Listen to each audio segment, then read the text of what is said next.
កុំយកចិត្តទុកដាក់នឹងយើង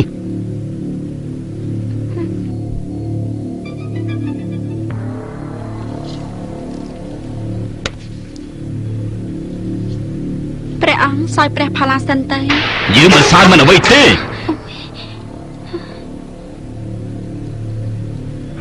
ចាំមិនចេះរត់តែអូយអរណាពួកនាងឆាំនាំគ្នាចេញទៅព្រះបរ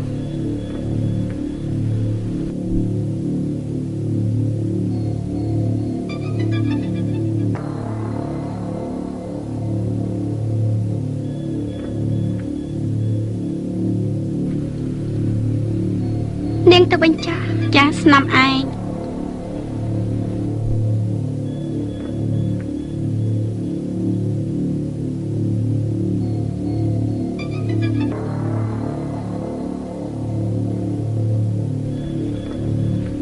ខ្ញុំម្ចាស់ថ្វាយបង្គំព្រះអង្គហេតុអីក៏ព្រះអង្គមានប្រភពសពបសពនម្លេះតាំងពីព្រះអង្គជាងត្រឡប់មកពីនគរកតសិលាវិញព្រះអង្គមួម៉ងក្នុងព្រះតីហើយហាក់បីដូចជាមិនរវល់នឹងខ្ញុំម្ចាស់សោះ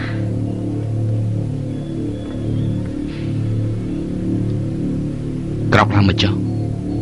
អរព្រះគុណព្រះអង្គ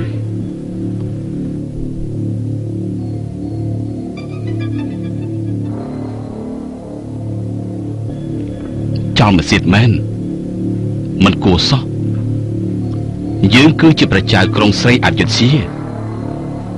ហេតុអីត្រូវលុតជង្គង់សំពះអង្វរគេព្រះអង្គកាប់ព្រះអង្គខ្វល់ប្រតិយពីស្ដេចនគរកតសិលាសា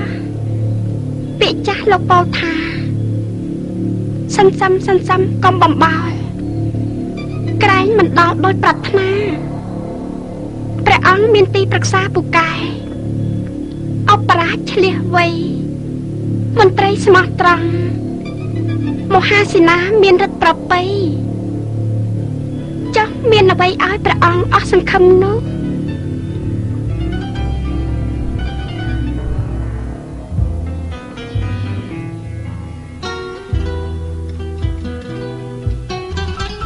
ព្រះអង្គឈប់ព្រួយប្រតិយទេ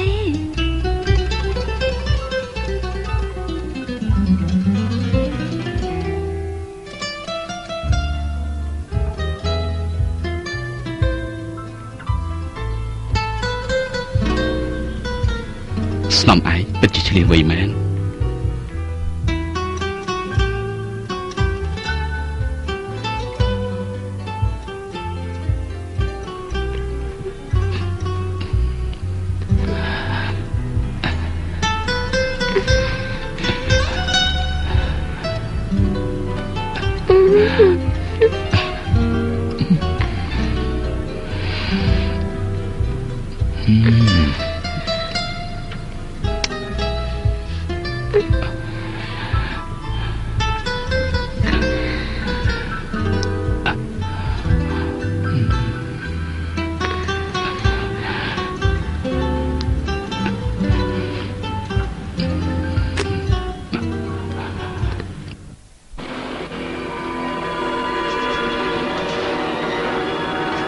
សូមក្រាបថ្វាយបង្គំព្រះអង្គ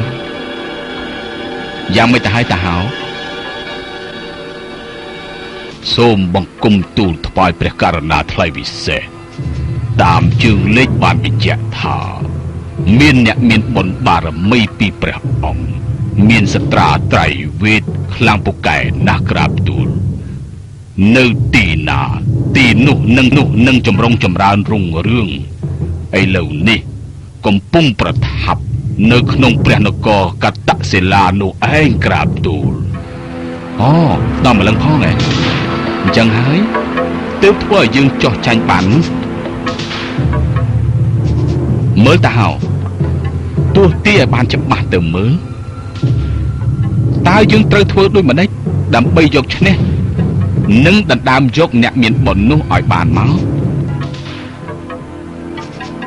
បើតាមជើងលេខដែលបានទស្សទារួចហើយ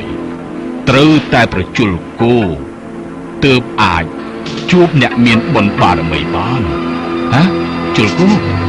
តើយើងបានគួរឯណាមួយជលដើម្បីឲ្យឈ្នះអ្នកមានបុណ្យបារមីនោះ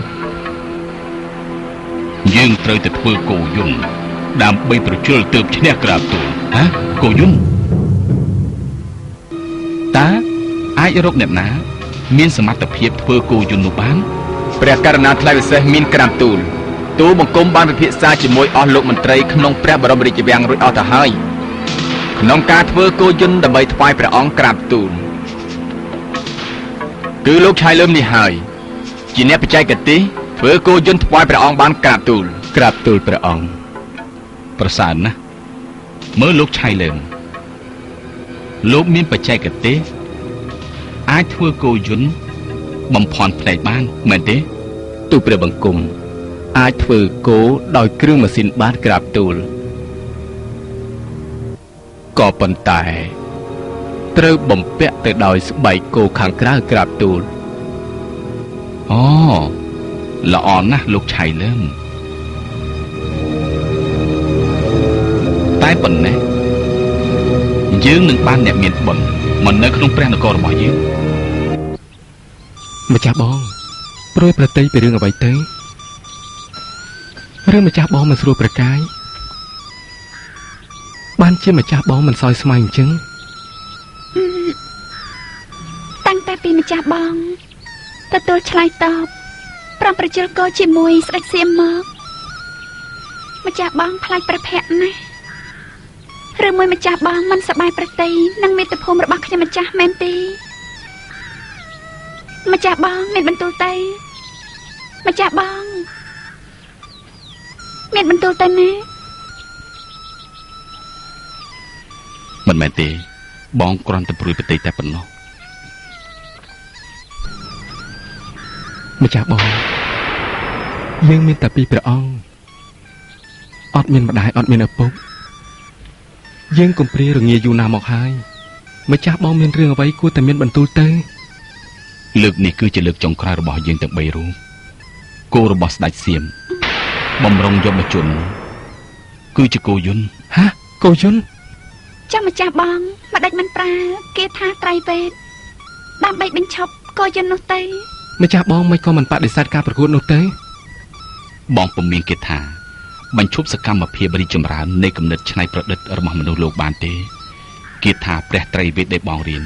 គឺអាចជួយតែមានសភាពរុងរឿងតែប៉ុណ្ណោះហេតុនេះបងពិផលថាយើងនឹងឃ្លាតពីព្រះនគរហើយណាម្ចាស់អូនហើយពេលប្រកួតបើបងចាញ់បងស្រែករោ3ដងអូនទាំងពីរត្រូវមកកាន់កន្ទុយរបស់បងឲ្យជាប់បងនឹងហោះរំលងសីមាដើម្បីយករួចប្រកាយពិធីប្រកួតប្រជល់គោនឹងចាប់ផ្ដើមនៅពេលនេះហើយ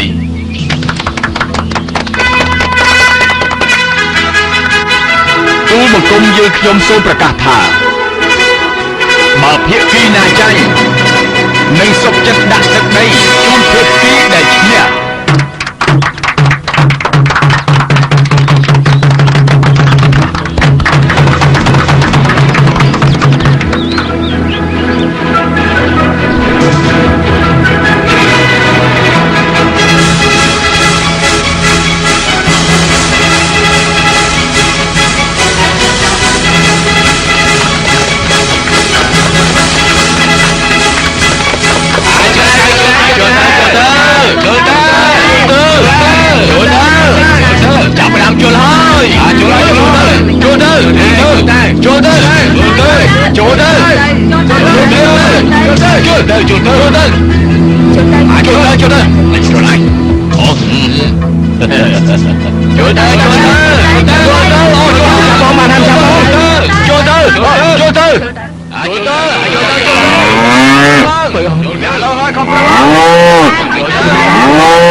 ប៉ុន្តែពេលនេះ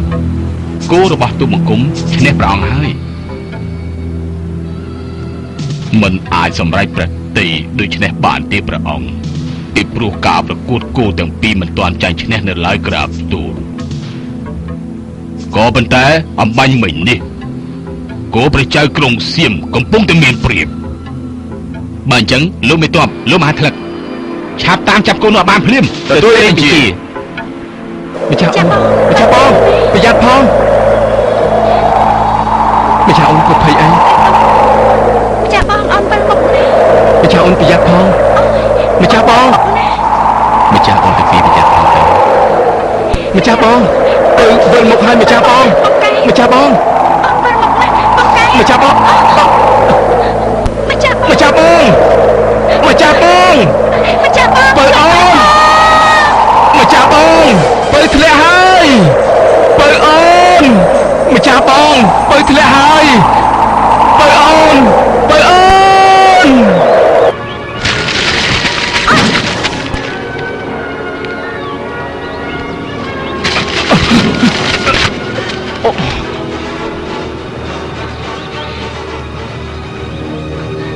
ម្ចាស់បងកែវ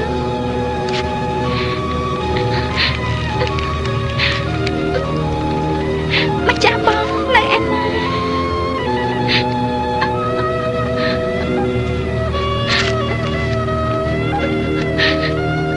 ម្ចាស់បងជួយអូនផងបងកែវមកជួយបើផងម្ចាស់បងកែវម្ចាស់បងនៅឯណា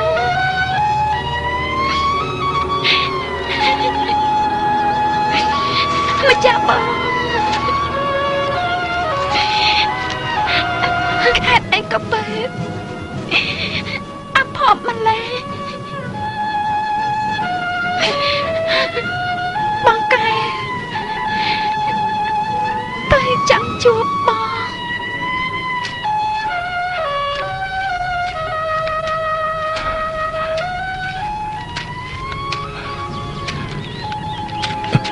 បើអូនម្ចាស់អូនបើ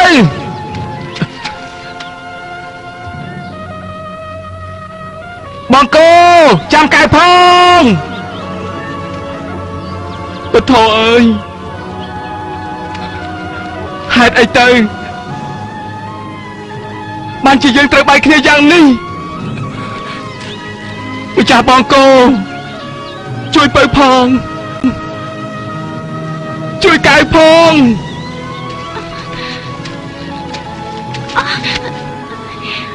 បងកែវបងឯណាចាំមកជួយបើផង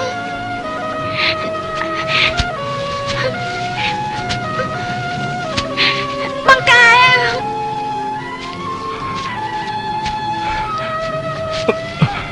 បើអូន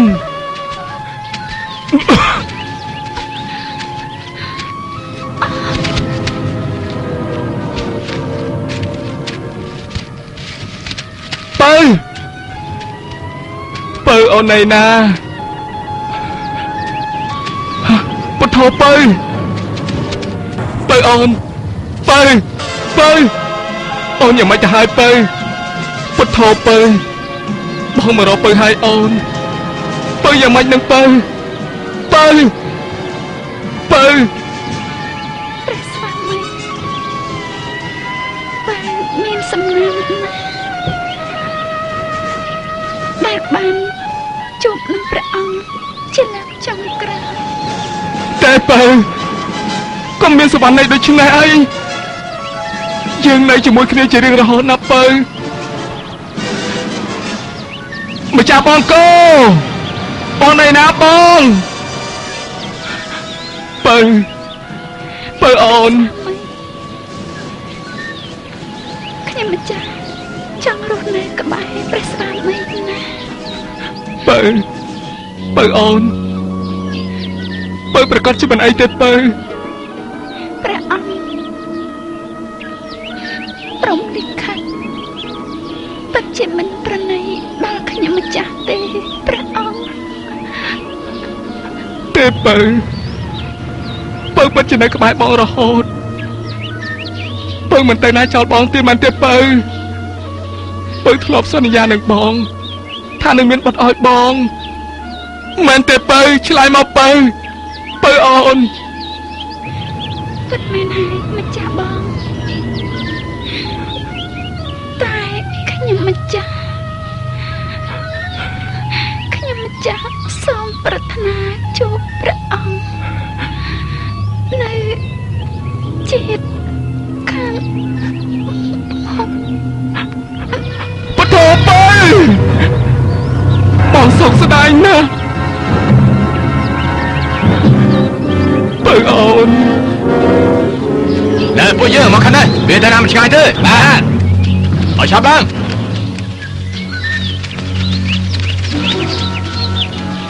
ពៅអូនណែឆែរកឃើញទៅវាទៅណាមិនឆ្ងាយទេម្ចាស់អូនពៅវាឃើញទេអូនអត់ឃើញទេបងលាអូនសិនហើយតាមរត់ទៀតអូននៅទីនេះចុះណែឯងទៅខាងណាទៅ